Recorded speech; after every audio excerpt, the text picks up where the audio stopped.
the practice of justice begins by living dangerously in the address of God to us as God's people. And you all remember, if you came to my class a few weeks ago that we had on Wednesday nights, that we made a distinction between justice as we have historically understood it in the Western tradition, in the Western canon, intellectual canon by Aristotle, which is justice is that which people deserve, that which people deserve. We made a distinction between that and a biblical vision of justice. And we said that a biblical vision of justice is not that which we deserve, but it's that which God prefers. Not that which we deserve, but that which God prefers. And we made a little distinction there too, which is that in the Christian tradition, we actually have a particular truth claim, which is that we actually have an understanding of what God prefers, because God revealed God's self in Jesus Christ. And so by the life, death, and resurrection of Jesus, we were able to see God. And that's how we're able to see what God prefers. And at the cornerstone of God's preference is Shalom, that ancient Hebrew word that doesn't mean the absence of conflict or just the absence of conflict, but it means completion, integration, wholeness, peace, healing. So this word is a word that encompasses a much larger vision, not just for humanity, but for the world. And if you might remember in my last class, if you were part of that, I introduced you to 12 or 13 practices that I felt might be helpful in our practicing of justice. And back then, as I told you, I was kind of playing with the idea. And so when I was approached about teaching a Zoom class, I said, hey, I threw this idea at this class on the last day in a hurry. If you don't mind, I would love to tease this out with this group of folks who will gather. And so you are my guinea pigs into what might become a white paper on this, maybe guiding my work with you here at First-Plymouth on practicing justice. So again, I hope we can engage in this together in a helpful way, even though Zoom has some limits, that we can do that. So, so bear with me as I test out something with you together in the next 3 weeks, and that's going to go very fast. And so, if it's what God prefers, and it's that which we know by the life, death, and resurrection of Jesus, then these 12 practices can be divided into kind of 3 buckets. And I hate that term, might not be the best intellectual term, but it's 3 general groups of practices. Some might even call them virtues of practicing justice. The first bucket, the first category, is probably could be generalized as a category around the practice of love, which is the first of the practices of justice. The second bucket that we'll discuss next week is around practices of reconciliation and life together. And then the last one, it's an interesting one. It's around the practices of self-awareness, if you want to call it that. So we have 3, and each one of these have about 4 practices that are part of this. So I'm going to try my little whiteboard exercise here. I'll try not to make it too cheesy, but it's Zoom. It's always a little cheesy, right? So we'll see what we can do. I'm going to share my whiteboard, and so there's 3 there. We have 3 practices. The first one is, the first group is around love. The second group is around life together. And you're going to have to forgive me. I have very bad handwriting, as you're seeing. And then the third is going to be all around a certain amount of self-awareness. And you'll see in week 3 what that might look like for us. But these are the three kind of larger categories of the practices of justice: love, life together, and self-awareness. That's what we're going to be. So today we're going to focus on love. And now I'm making a claim here, which is that I believe that justice cannot be an intellectual idea. And you're familiar with this common issue with us together as humans, is that we can have this intellectual idea and we can keep it up in our minds and we can roll it in our minds and talk about it. We might even argue about it very passionately and yet not ever engage it. So what part of my claims is that justice at its best, no matter where we are philosophically or theologically or on justice, at its best when it's practiced. And when I mean practice, I mean fully practice. In other words, just like you will practice an instrument. And if you've ever practiced an instrument, you know that at first you sound really bad, right? So I have 3 children. My oldest plays the trumpet, the piano, and the guitar. Our daughter plays the clarinet, and now it's about to take on the saxophone. And my youngest plays the cello and the saxophone. And I tell you, now the cello, he's been kind of practicing that a little more recently, and he sounds like he's killing something when he's practicing the thing in his room. And so when I mean practice, I mean that reality that at first might not even look very pretty when you do so. So practicing justice requires a willingness to not look pretty, to screw it up, to mess it up, to not get the chords right. And sometimes in our humanity, we would love to practice justice when we have it all together, when we have it right, when we have it perfect. And that what it does is that it keeps many of us from practicing justice. So I'm engaging you into this conversation so you can begin to practice this. And so let's talk about love together as one of our first practices today. Now, if you know love, you know that's a great Greek term, agape. You might have heard it before. It's an interesting term. And it's a love that's oriented in the Christian tradition towards not just the love of God, but the love of neighbor.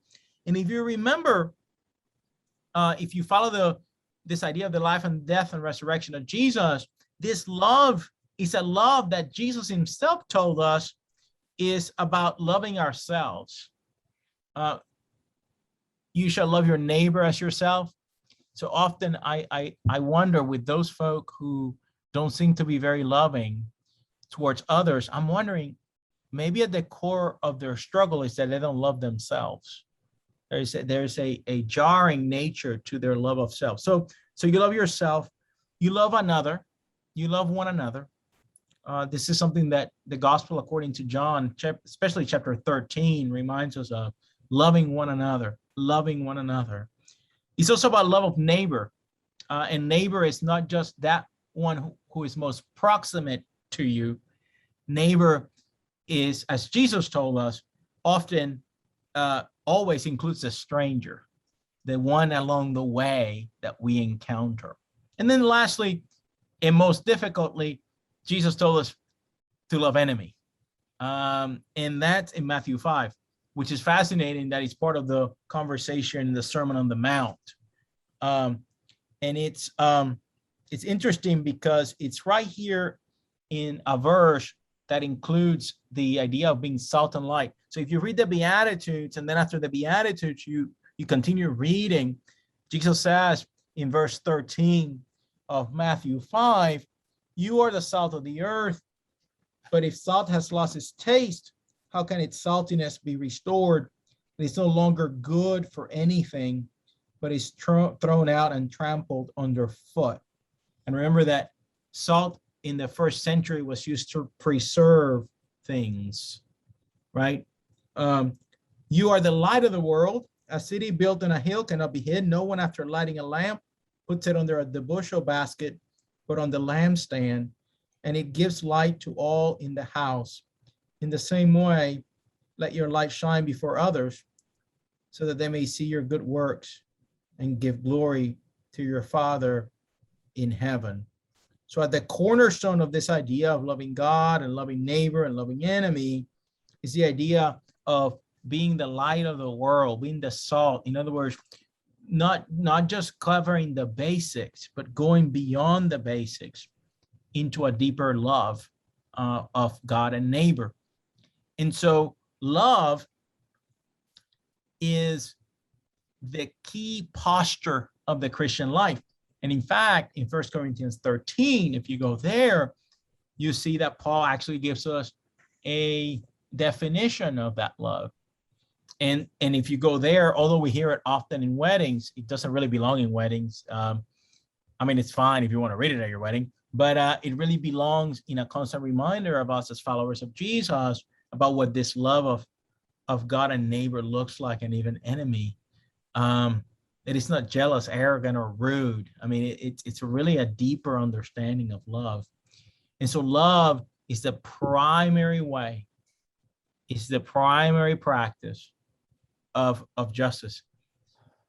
And it might be the toughest one. It requires us exercising it, and it's expansive, right? So if you look at your mirror and then love yourself, then you're going to have real difficulty loving another, loving neighbor, loving enemy. Some of us are really good about loving ourselves as human beings when God made, but we struggle loving another, especially those most proximate to us. Some of us are better at that, but then we have really trouble loving neighbor, loving the one that we might not be proximate to or know. Church folk, fellow workers in our jobs. And then even tougher, some of us still have a real difficulty loving enemy. And for me, that's one of the hardest challenges, is to practice that love of enemy. I rather hate them than love them. It's a lot easier, right?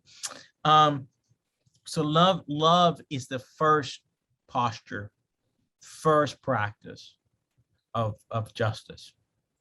The second practice of justice that I want us to kind of talk about today is loving kindness. It's from the Hebrew word hesed. Hesed. It's an interesting term. It's a term that includes the idea of not just love, but loyalty, mercy, and kindness. You squeeze all those ideas into one, and you have hesed.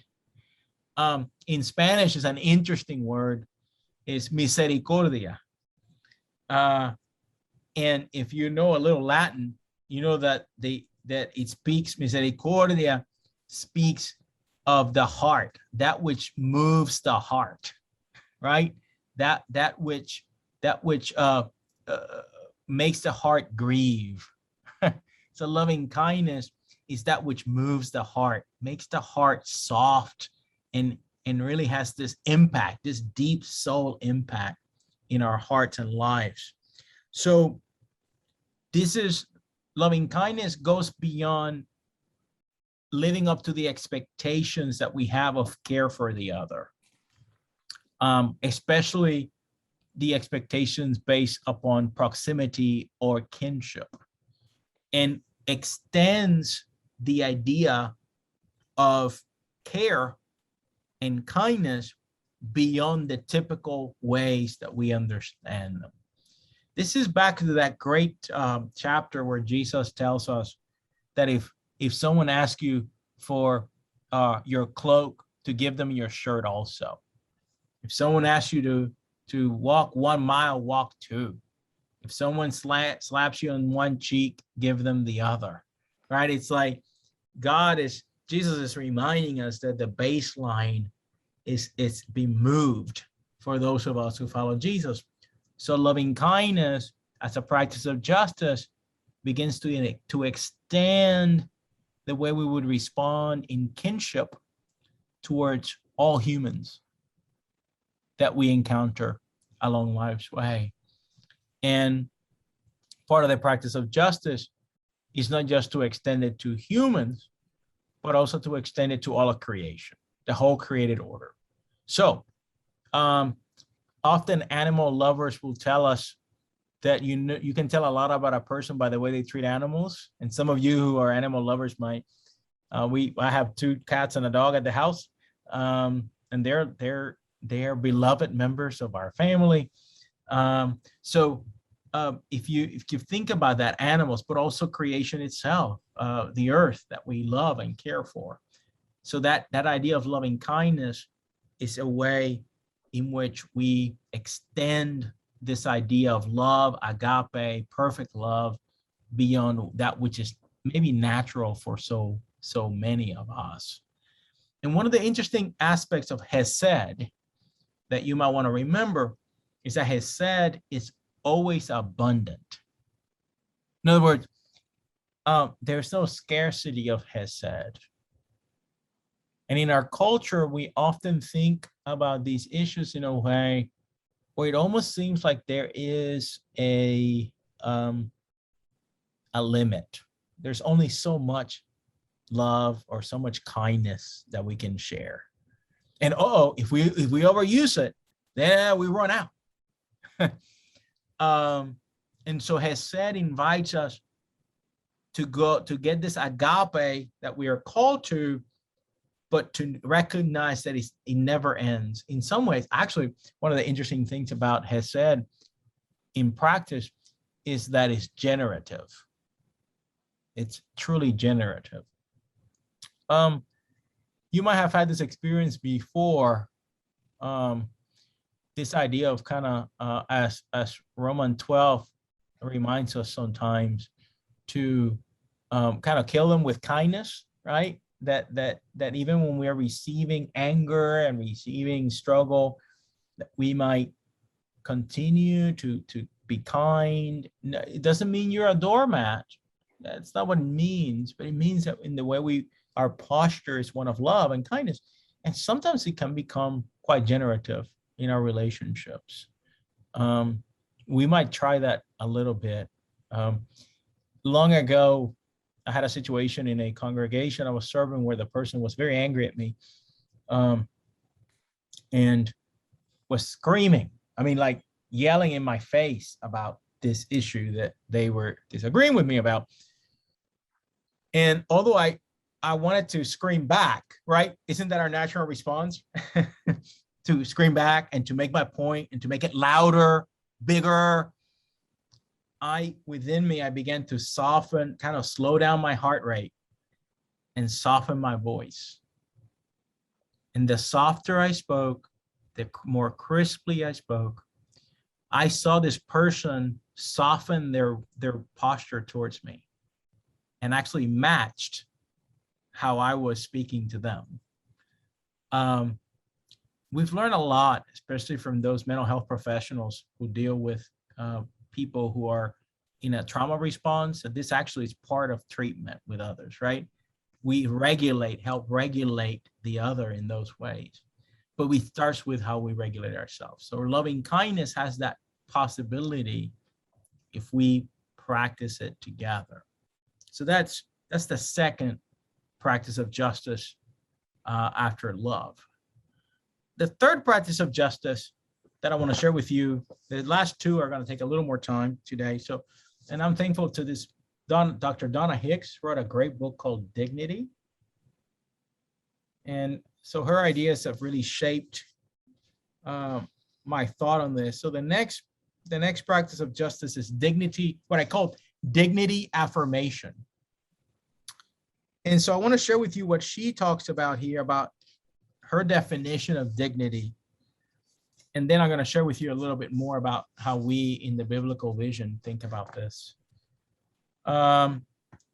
She says, dignity is an internal state of peace that comes with the recognition and acceptance of the value and vulnerability of all living things. Let me say it again. Dignity is an internal state of peace that comes with the recognition and acceptance of the value and vulnerability of all living things. So dignity is, as she says, birthright. And in the Christian tradition, we start this conversation about dignity with a simple statement, which is that we believe that all human beings have been made in the image of God. All humanity has been made in the image of God. In that image of God, within all of humanity, in and of itself, means that we have innate dignity. We can have dignity violations, and we do violate each other's dignity often, but we can never take anyone's dignity away. All right? So you can have dignity violations, yes, and we are not good at respecting one another's dignity. But at the end of the day, we cannot take anyone's dignity away. It is innate to what it means to be human, because the image of God lives in us. This dignity affirmation as practice is what I would also call humanizing the other. Remembering that often in our lives, as it relates to our relationships with one another, we dehumanize the other in our engagement with one another. By making that other an object, we easily get into patterns of violence, of commodification, patterns in which we then use the other in whatever way. And that actually is the birthplace of injustice. So a key practice of justice then is dignity affirmation. I'm a dad of 3 children, and in the household, there are those moments, those difficult moments of parenting where we have to do reset. We love redos at our house. And sometimes with teenagers, because my 3 children are all teenagers now. One is almost 18, a few months shy of his 18th birthday. Our youngest is 12. So he's in that early pubescent period. And then my daughter is 14, right in the middle of it all. And especially now the 2 younger ones, their mouth kind of runs a little too much, gets ahead of them sometimes in their conversations with us as their parent or with others. And so, there are times when we have to do a little adjusting with them. And so here's what we do. Enter into the kitchen. I say something like, let's say hypothetically, remember that it's your turn to do the dishes today. The child smarts off, right? And we pause. And sometimes I do this to their annoyance. Pause. Reminder. In this household, we don't speak to one another in that way. Not because I'm your father, but because I'm a human being whom God made. And we just don't speak to one another in those ways. Can we please have a redo? All right.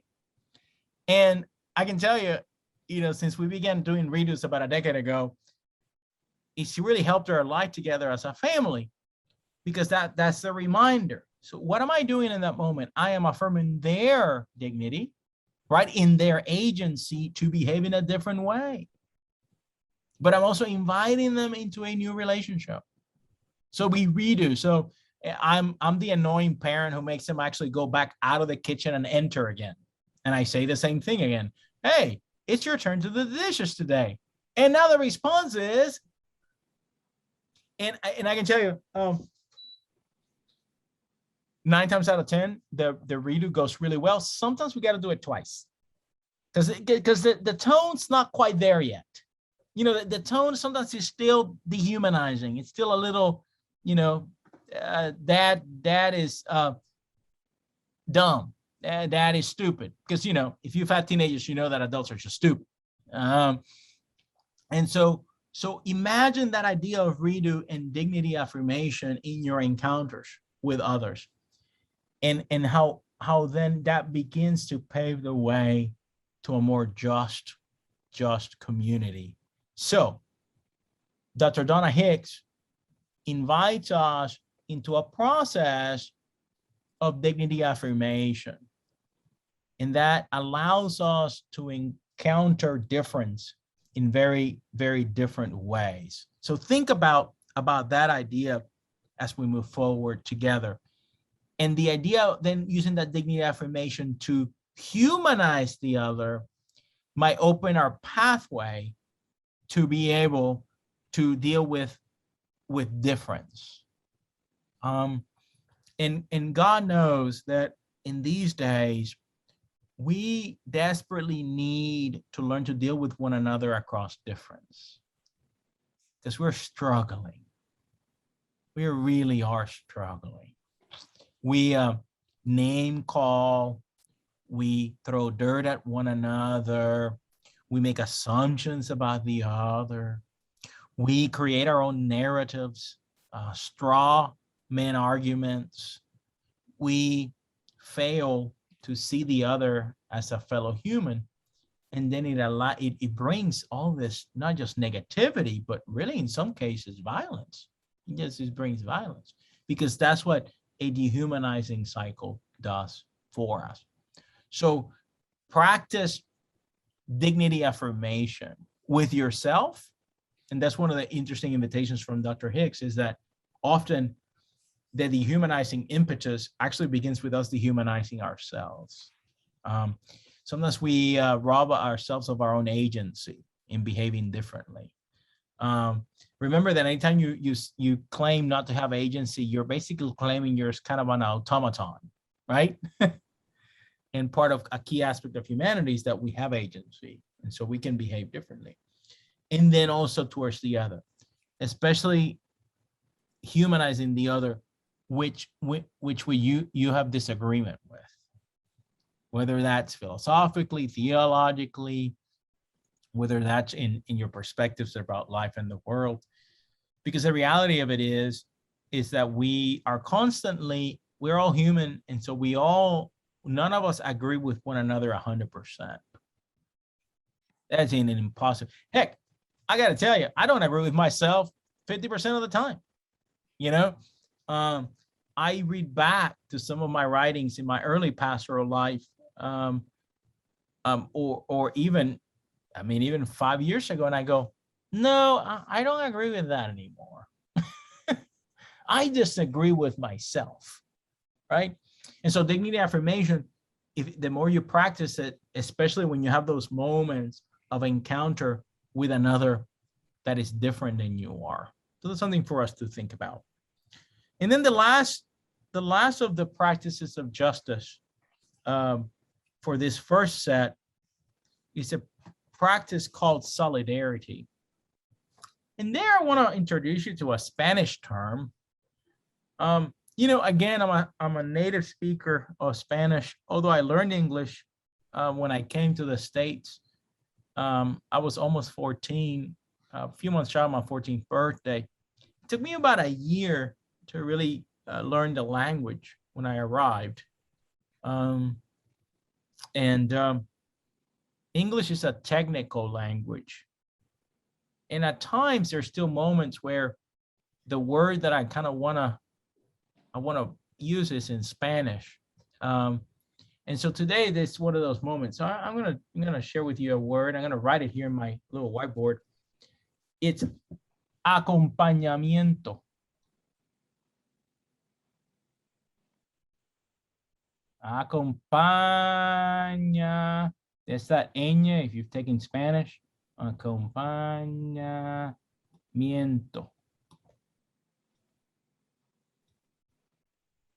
Acompañamiento. Acompañamiento has an English translation to the word. It's a technical translation. Is accompaniment. Accompaniment. If you first see this word, that's what you would translate it as into English. Accompaniment. The problem with accompaniment is that it doesn't fully express the fullness of the word in Spanish.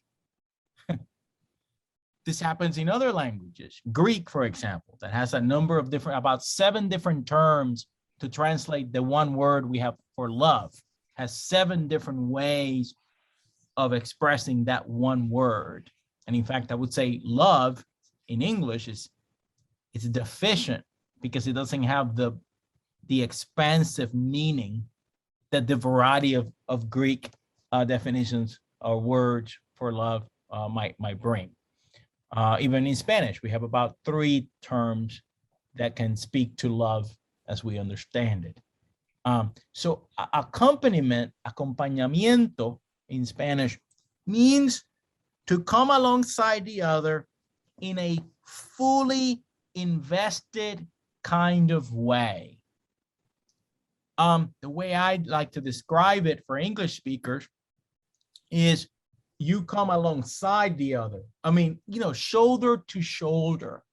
Imagine a journey, walking with another together, shoulder to shoulder, fully engaged, fully connected, fully in conversation.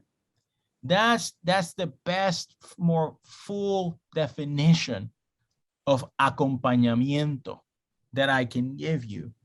Coming alongside.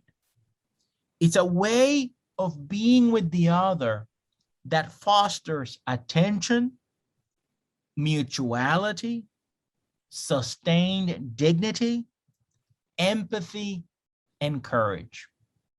So it's a way of being with the other that sustains attention, mutuality, sustained dignity, empathy, and courage. And here I'm thankful for Pope Francis. He wrote a wonderful encyclical on friendship, social friendship, called Fratelli Tutti. And your pastor's geeky enough to really love these kinds of things. So Fratelli Tutti by Pope Francis. And he has a really helpful definition of solidarity that I want to share with you tonight. He says, solidarity means much more than engaging in sporadic acts of generosity. It means thinking and acting in terms of community. It means that the lives of all are prior to the appropriation of goods by a few. Do you hear that? That the lives of all people, common good, are prior, take precedence over the appropriation of goods by a few.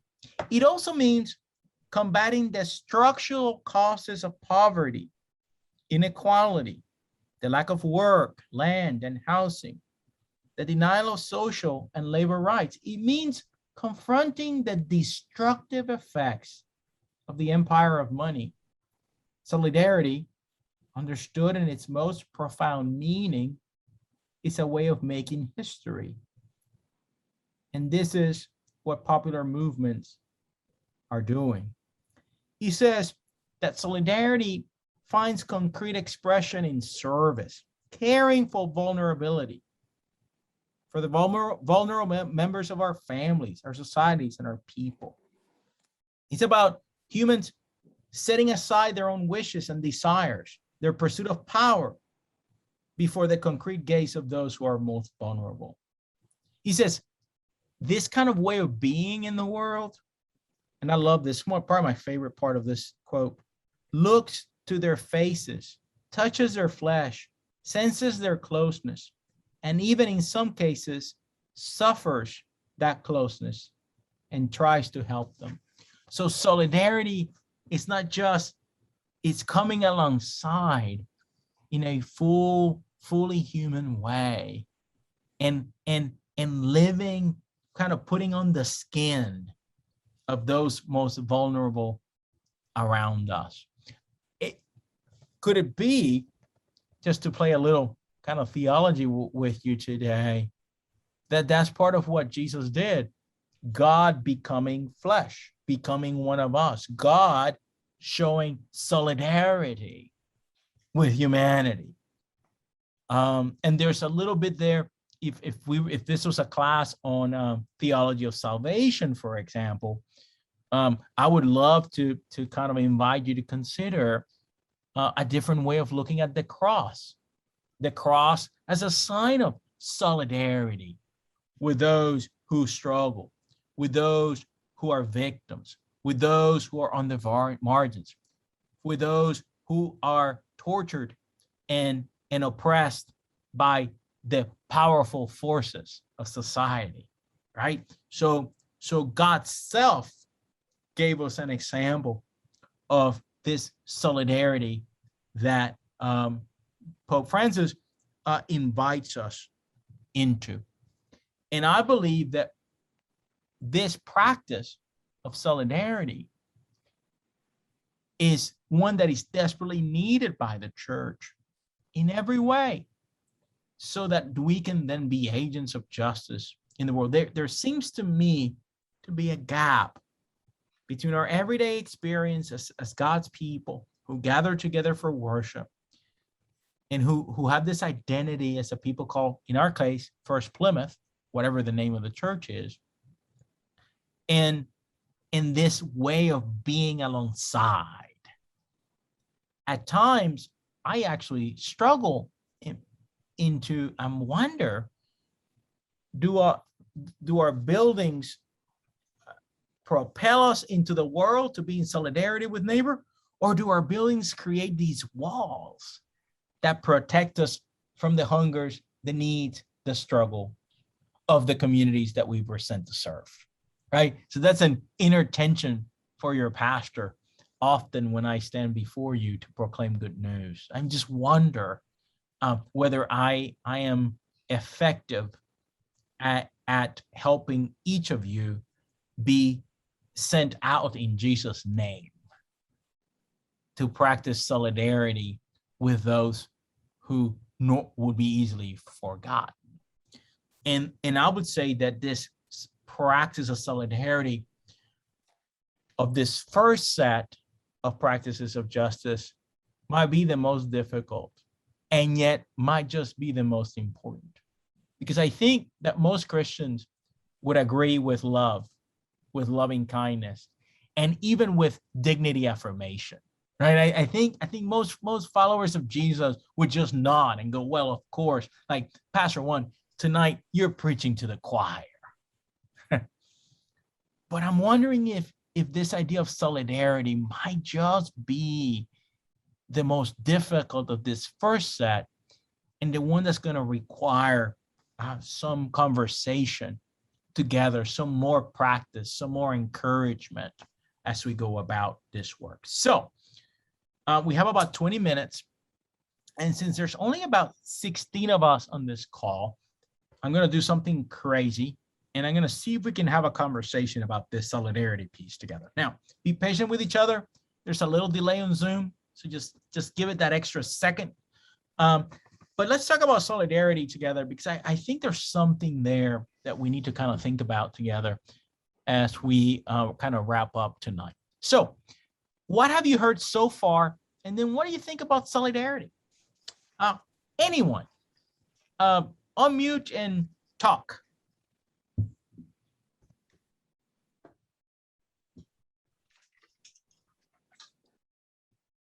When I hear the word solidarity, it makes me think of the word relationship. Huh? And I think for our community at large, some of us have not had the opportunity or taken the opportunity to have a relationship with individuals who may be different. Could be different in terms of culture, could be different in terms of race, all the differences that we can think of. But when you have that relationship, at least for me, I've concluded that we're basically more alike than we are different as people.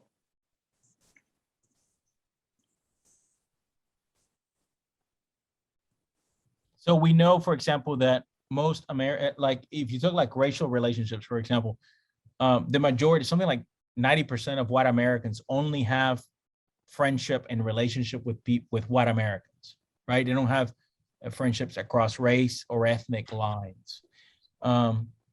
The same thing would happen with class in the United States. Most of us living in class bubbles, whatever that class is, we tend to like get really judgy about the top 1%. But really we're all kind of stratified in our class bubbles. Even the poor tend to be in bubbles with poor folk. And even in progressive kind of justice seeking communities, if you start actually asking whether you have deeper relationship with folks across other classes, the reality of it is that you don't. So you're right about this idea of relationship building and how that might help us build kind of solidarity. So anyone else, what have you heard today so far? And what might be helpful, especially around solidarity?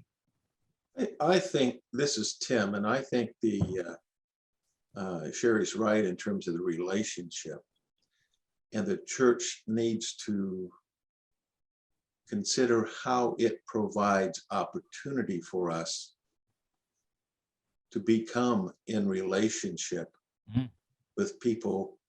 And just looking right now at First-Plymouth, at people in the neighborhood, defining the neighborhood as actually the proximity of where people are to the church. And do we create opportunities for that relationship building, or do we sustain barriers to that? And a lot of when I think about that, I think, and I'm conflicted because I enjoy a good lecture. I enjoy coming in and sitting down and just immersing myself in somebody else's words. But that means then I get up and I walk out the door, drive back to my home, which is significantly farther away from the church than I know others are. And how do we as a church then facilitate the building of those relationships with people in the community of the church? Yeah. And by the way, can I say, Tim, that's a challenge, not just for First-Plymouth, but I would say for the majority of congregations. Oh, I agree. In the United States. Yeah, there's a real, in my previous congregation, in a smaller community than this one, a community of probably about 40,000 people, the church had been there since 1909. And even that congregation that was smaller struggled with connecting with the people that lived across the street who've been there as long as because the church was built in a part of town that was growing about the same time, just like we moved here when Near South was developing, right? And so I think it's a real, and it can happen so fast and so easy that we get disconnected from our neighbors. But if I start thinking about it, we've also become disconnected from our neighbors, even in our own homes, right? So we can talk about disconnection with our neighbors around the church campus, but we can also talk to one another about disconnection from our actual neighbors in the homes we live in, and how many times we don't even know them in any kind of way. Not even, we might see them occasionally, but so there's something there about how do we begin to rebuild community in our neighborhoods in general. So anyone else around what have you hearing and about solidarity?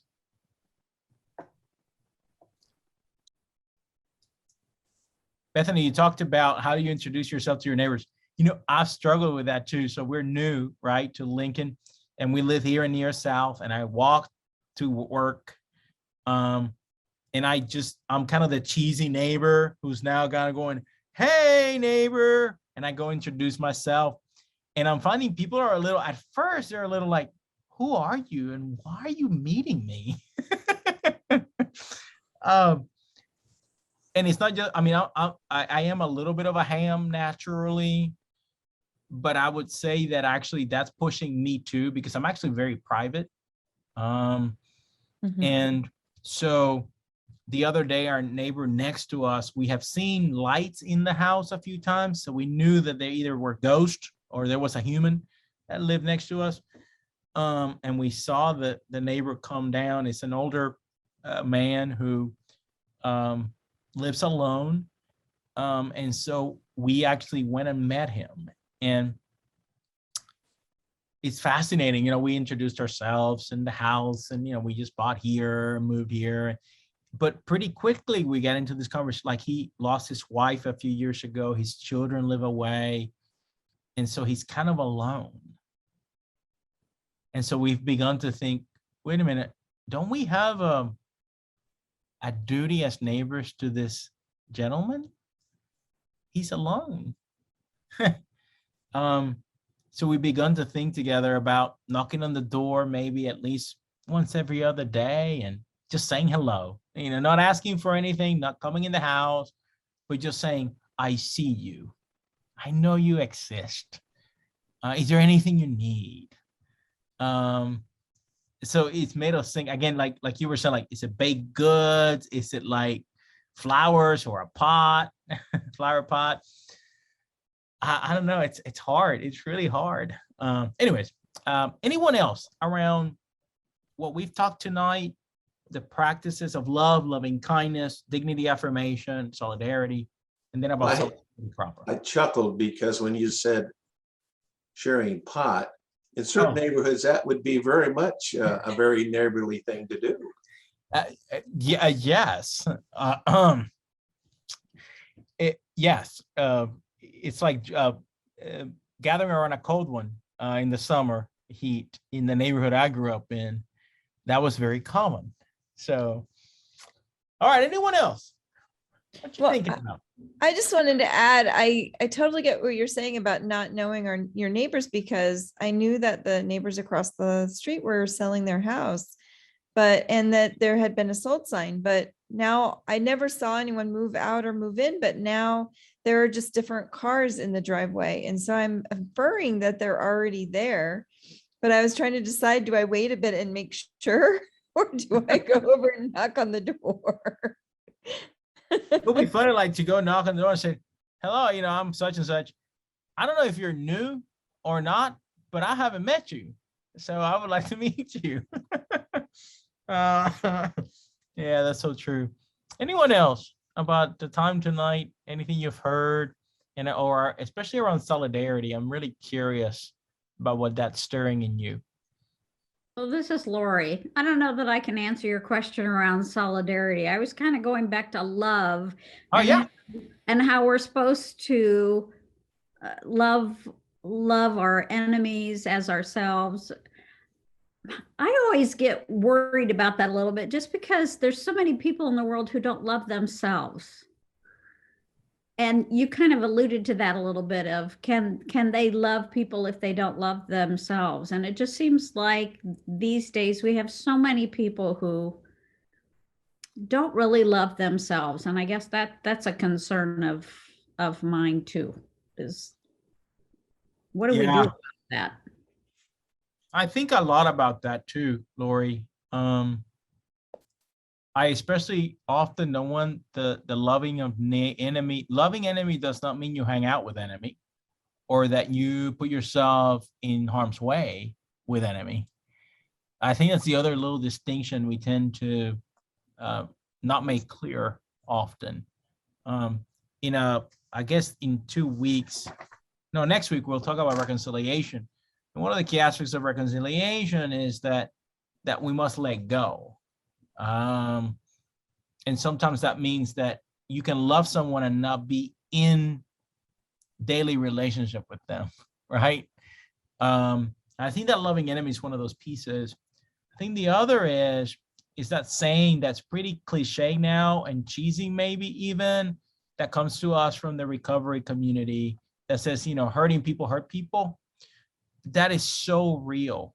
And so then how do we help? How can we in our loving one another be agents of healing? it's important for us to kind of think about and talk more about. I just wish we could have a, that I wish we took more time in the church community talking more about what that love looks like, right? What does it mean to love self? What does it mean to love the other? What does it mean to love neighbor? And then what does it mean to love enemy? It's a fascinating. Anyways, think about that some more. Yeah. I have a thought. Hey, You know, Denise, good how to you see doing? you. Yes. Good. I think that we get so wrapped up in what the other person is thinking or doing or acting like, or what might they be feeling, when we have no control over that. Really, what we have control over is ourselves and what we do. And so in order to have solidarity, someone has to make that move and decide that it's me. I'm the only one that I can control. And if this person chooses not to be in solidarity with me, that's their choice, but not wait for that to happen. I think it has to be us. Yeah, we give ourselves the out a lot of times. I think it begins, you're right, it begins with us, and it takes practice.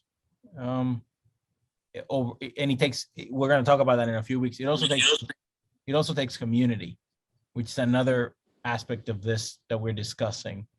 Part of this idea that I've been playing with in my mind is that these practices, though. I'm not by any means, I think our internet connection's a little crazy, but I'm not by any means suggesting that this is easy. And I'm not saying that I'm good at it either. Right. But it's something that I need to. Yeah, go ahead. I think I try to challenge myself to see and talk to people that I might not otherwise see and talk to. If it's a natural, I mean, you don't want to create a situation, but if it's a natural situation where you can reach out to someone and just chat, I mean, like you would with anyone else. I go to a bookstore frequently, and I have opportunities to reach in. Sometimes people are surprised when you just start talking to them like you would anybody else. And anyway, I think it's our responsibility to help other people be more comfortable and feel comfortable in interacting with us, and looking for those opportunities. And they're there easily. Yeah, I think too, in the church community, especially because we do gather and we gather on the Lord's Day together. We have an opportunity in our worship to actually remind one another of that it's almost like I want to tell you on Sundays, go out and be in solidarity, right? Go try it, attempt it, practice it. There is difficulty there though, right? I mean, solidarity is messy, and we're going to talk about that in the next few weeks. Part of this, I remind folks that just like, with my teenagers at the house, I love them and they're part of me. And sometimes you see yourself in your children, and that makes it even more complicated. But even with that love and that kinship, that DNA that unites us, it's hard. It's hard to live life with other humans. So I think that part of the willingness to practice justice is our willingness to be uncomfortable. That also happens. I know as someone who's been through psychotherapy for some years, I still remember the first time I started psychotherapy. I was in my mid-20s, and after the third session, I got home and I said, honey, why am I paying this person to make me feel so bad all the time? Like I felt so shitty, because things were bubbling up in my story that I had kind of denied and forgotten and all the things, right? It turned out that it was that process of being uncomfortable, of allowing some of that stuff to come to the surface, that actually provided the healing that I desperately needed. And in the end, helped me heal. But imagine if I wouldn't have been willing to get through that uncomfortableness. Or if you talk to anyone who has birthed a child, birthing a child is not easy. It's painful. I'm still surprised that humans still do it, in spite of how painful it is. But humans do. And so I think that any transformation, any kind of process of new life requires that struggle. In fact, I'm going to preach a little bit about this on Sunday at 10:30. Dr. Jim Keck and I are going to share a sermon together. So if you want to see the Jim and Juan show up at 10:30 on Sundays. It's going to be fun. So yeah, absolutely. That willingness to be uncomfortable, it's a key aspect of practicing justice long term. Well, it's right at that time where we have to go. Has this been helpful today? We can continue this conversation in the next 2 weeks. We'll try it. We're experimenting here as a staff on ways to deliver connection and content and community. So just testing it out. And I'm thankful for you for being patient with your pastor. I lost my light. It kind of ran out of battery. So I'm back in the shadow. I'll recharge for next week. People of God, you are God's people. Go and practice justice. It's messy. It's complicated. But wow, what a gift it is to a world hungry for new life. So we'll see you next week, 7 o'clock, right here. Also, I hope to see you all Sunday in worship. Bye-bye.